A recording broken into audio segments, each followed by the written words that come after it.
Olá, pessoal. Boa noite, pessoal do quarto ano. Tudo bem com vocês? Se vocês já estão a postos aí com o material na mão, né, por favor, me digam se estão ouvindo bem, né, se o áudio tá bom. Todos estão com o material da aula em mãos. Se não estiverem, esse material foi passado o link onde está esse material para a Natália, tá bom? E ela repassa para vocês. Pessoal, como foi falado na turma do quinto ano, e eu vou falar a mesma coisa para vocês, tá? Talvez a internet, né, tenha picos assim, talvez ela caia, tá? Se isso acontecer, não tem problema, muita gente usando agora com todo mundo em casa, muita gente usando, mas a gente marca um novo horário, eu volto a gravar essa aula para vocês, ou então eu gravo uma outra aula e posto, tá? Não se preocupem, vocês não vão sair prejudicados em relação à matéria, tá? Assim que voltarem as aulas presenciais, nós vamos fazer uma revisão bem extensa, tá? Do que será passado para vocês na avaliação. Então, não se preocupem quanto ao conteúdo e avaliação, tá bom? Vocês não serão prejudicados, ok?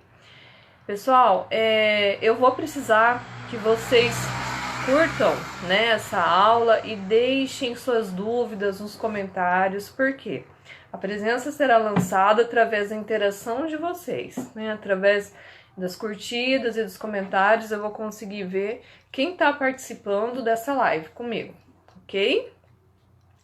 Então, já são 21h01, vamos começar a nossa aula, tá? Pessoal, hoje a nossa aula é sobre variabilidade genética, tá? O que é variabilidade genética? Lembra na primeira aula que eu falei com vocês sobre variabilidade, né? O que é uma variabilidade genética, tá? Então, é a variação entre os genes dos indivíduos de uma mesma população. Essa variação vai determinar características novas, tanto morfológicas quanto fisiológicas, tá? Então, é o aparecimento de novas características, tá? Lembrando sempre, e foi falado na última aula presencial com vocês, toda variabilidade genética depende do ambiente, tá? Por exemplo, uma planta, ela pode ter um genótipo, né, de um bom desenvolvimento, mas se ela for cultivado num solo seco ou um clima árido, por exemplo, tá, essa planta não vai se desenvolver como ela deveria. Ou seja, um ambiente influenciando sobre a genética da planta, né? E para quem já está com o material em mãos, o segundo slide aí, tem figuras, né? E nesse segundo slide, a gente vê que dentro de uma mesma espécie, eu tenho variações no formato das folhas das plantas e na coloração, tá? Por que isso? Essa variação genética se deve ao ambiente, tá? Sempre o ambiente influenciando, tá? Pessoal, aí nós temos a natureza da variação. Eu tô aqui acompanhando pelos meus slides e vocês pelos slides da aula, tá? Natureza da variação. Vocês lembram que eu falei para vocês o que é genótipo, o que é fenótipo, né? Fenótipo são todas as características externas que eu posso ver. Então, a altura da planta, a cor do fruto, a cor da folha, formato da folha, são características fenotípicas. Características genotípicas são aquelas características que estão com DNA, tá? Então, a variação fenotípica ou das características externas dessas plantas, elas podem estar divididas em duas classes, tá? Então, eu tenho a variação devido ao ambiente. O meu genótipo me permite ter uma planta, né, extremamente produtiva, mas por interferência do ambiente, essa planta vai produzir menos. E eu tenho a variação devida ao genótipo. Quando eu digo variação devida ao genótipo, eu tenho coloração de folhas diferentes dentro de uma mesma espécie. Aí já não é mais influência do ambiente, né? Influência genotípica, devida ao genótipo, tá? Então, no slide 5, a gente vê aí uma figura bem legal, né, da variação devido ao ambiente, onde a gente tem um cultivo de milho prejudicado por causa de fatores ambientais e ao lado um cultivo desenvolvido, tá? E aí, pessoal, a variação genética na progênie, tá? Ela vai depender de 2 fatores. Então, eu tenho os parentais, que é a planta pai, a planta mãe, e eu tenho a progênie, que são as plantas filhas, as descendentes, tá? Então, eu tenho a variação do ambiente e do genótipo da planta mãe. Então, as progênies vai ter as suas características baseadas no gene, né, no DNA da mãe, no genótipo da mãe e na variação do ambiente. Variação genotípica, tá? Sempre vai estar andando junto com o ambiente para poder expressar o fenótipo, ok? O fenótipo, né? E aí tem uma pergunta no slide. Fenótipo é resultado da ação de genes ou da ação do ambiente? O que vocês me responderiam, tá? Pessoal, o fenótipo ele é resultado da ação dos 2 fatores, tanto da ação de genes quanto da ação do ambiente, tá? O gene vai ser expresso de acordo com o ambiente, tá? Então, a origem da variação genética. Como que a variação genética surge? Então, ela pode ser na natureza, através de mutações, né? Através de raios gama, por exemplo, né? Naturalmente, tá? Fluxo gênico entre as populações, através da reprodução sexuada, onde através de cruzamento há aquela troca de genes, né?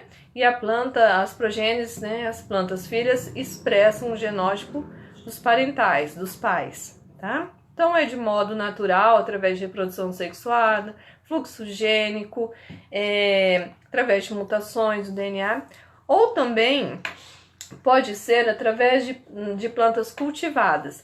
Quando eu digo através de plantas cultivadas, eu digo que eu tenho cruzamentos proporcionais, né? Propositários também, tá? Hibridação, migração, tá? Tudo isso é um tipo, causa variação genética nessas plantas cultivadas, ok? Então, um exemplo, a gente tem a domesticação, né? O que seria a domesticação? É a seleção e a adaptação de certas plantas. Então, certas plantas são selecionadas e são adaptadas àquele ambiente. Então, eu domestico uma planta, né? O processo chamado de domesticação, tá? Mudando para o slide número 11, a gente tem que a variabilidade genética, ela se origina de 4 processos. Mutação. O que é mutação? Vocês lembram que eu falei com vocês nas primeiras aulas, né? Que a gente viu a estrutura do DNA, o que ocorre se tiver uma mutação, né? Então, mutação é uma modificação no genoma, especificamente em um gene, e essa mutação, ela pode ser induzida, tá? Ou de forma natural, como eu disse. Então, essa mutação altera esse gene, onde ele passa a produzir uma proteína diferenciada, ou ele é deletado. Não se produz mais aquela proteína que antes a planta produzia, tá? Então, pode ser benéfico ou não. Causa, então, uma variabilidade genética na planta. Através da segregação mendeliana e recombinação, onde os genes são passados, né? Através de cruzamentos para as plantas filhas, tá? Uma hibridação interespecífica. Quando eu falo de hibridação interespecífica, eu estou falando de hibridação entre as espécies, tá? Quando eu falo de hibridação intra, é dentro da mesma espécie. Então, eu posso gerar variabilidade genética quando eu faço hibridação interespecífica, tá? E também posso gerar variabilidade genética através de poliploidia. O que é uma poliploidia, pessoal? Primeiro, ploidia é o número de conjuntos cromossômicos. Poliploidia, o indivíduo ele vai ter vários conjuntos cromossômicos, né? Nós, por exemplo, somos diploides. Temos 2 conjuntos de 23, né?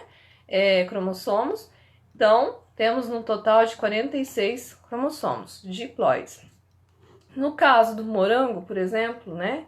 Morango é um octaploide, ele tem 8 vezes o número de cromossomos, né? O conjunto cromossômico dele, tá?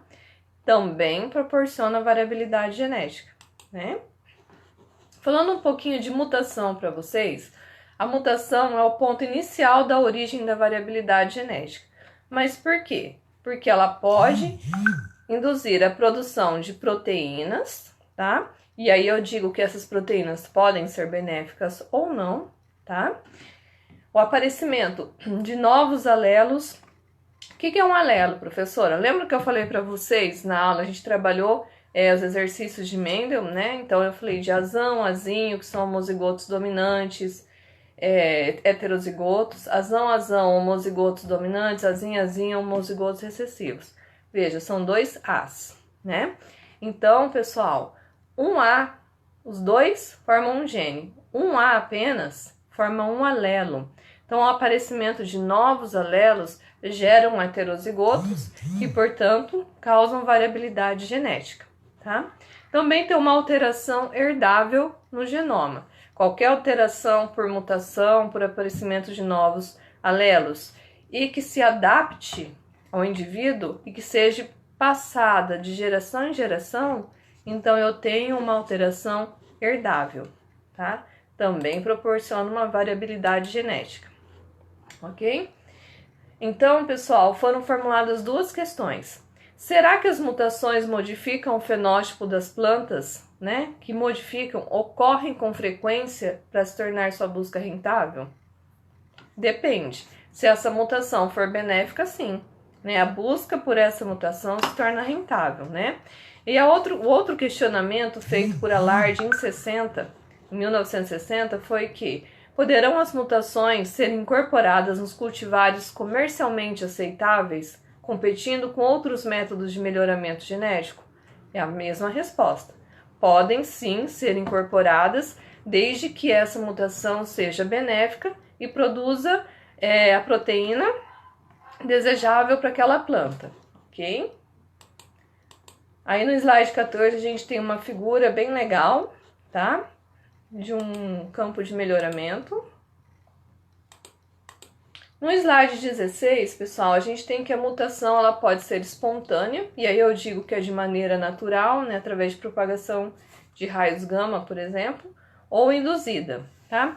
Na mutação induzida, a gente pode ter através de mutagenes físicos, radiação, temperatura, tá? Ou a gente pode ter, e aí eu tenho um exemplo do arroz, né, que foi exposto a raios gama. Tem um exemplo do café descafeinado, que foi um experimento formulado na Unicamp, tá?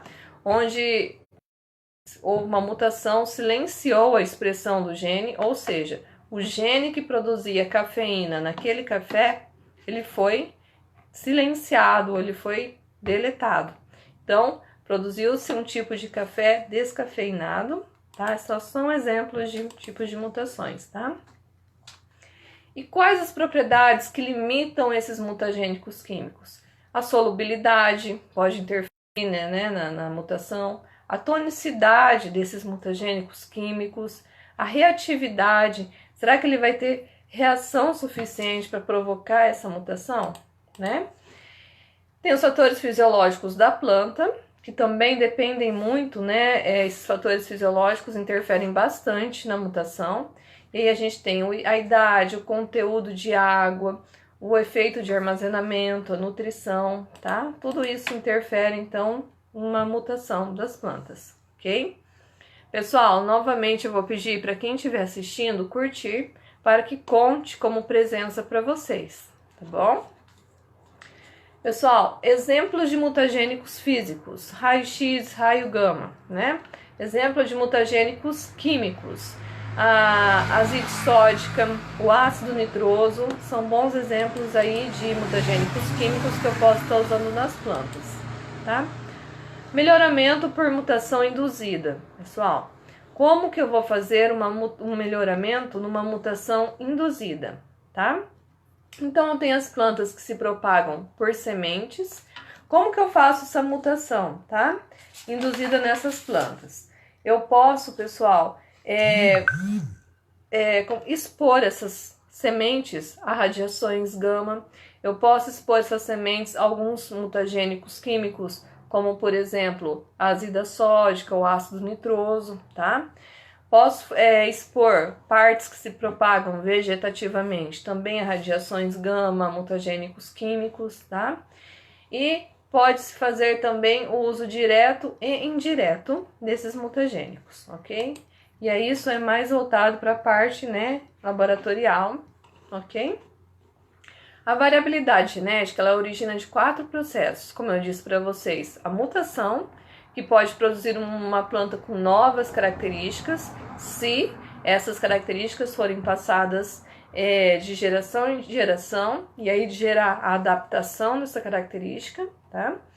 Pode ser por meio da segregação mendeliana e recombinação, ou seja, através de cruzamentos, né, de recombinação dos cromossomos lá durante a divisão, tá, celular. Essa recombinação faz com que as plantas peguem características dos parentais, que são as plantas pais, através de hibridação interespecífica, que é entre espécies diferentes, tá? E através da poliploidia, que também já foi falado com vocês, tá?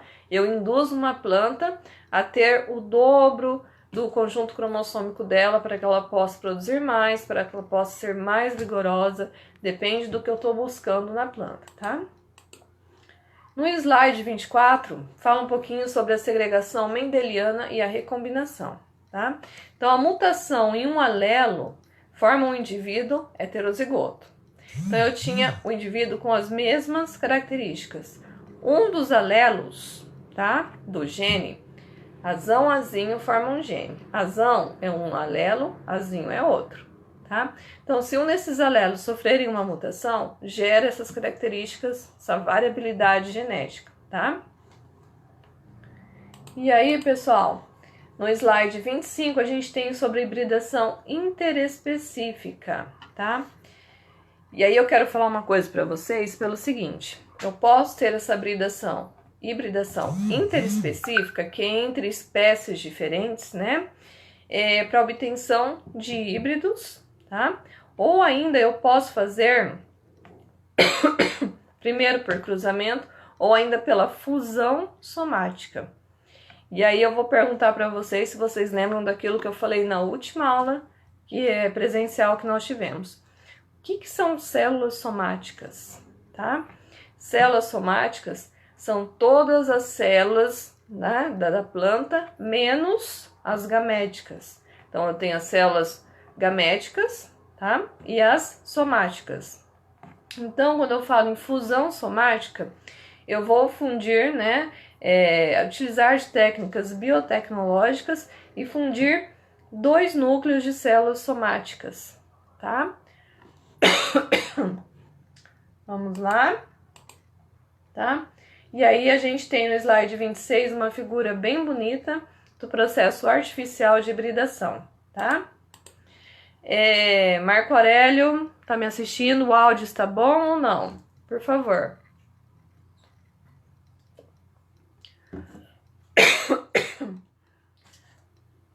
Pessoal, continuando, a hibridação interespecífica, ela me fala de características qualitativas e quantitativas, tá?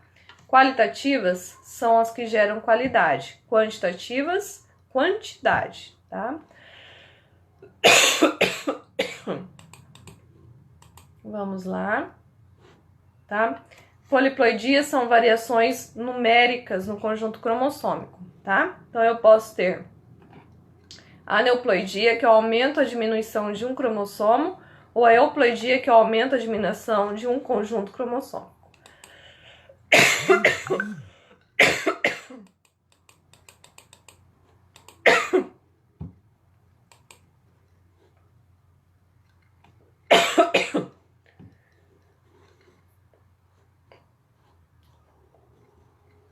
Ok, pessoal?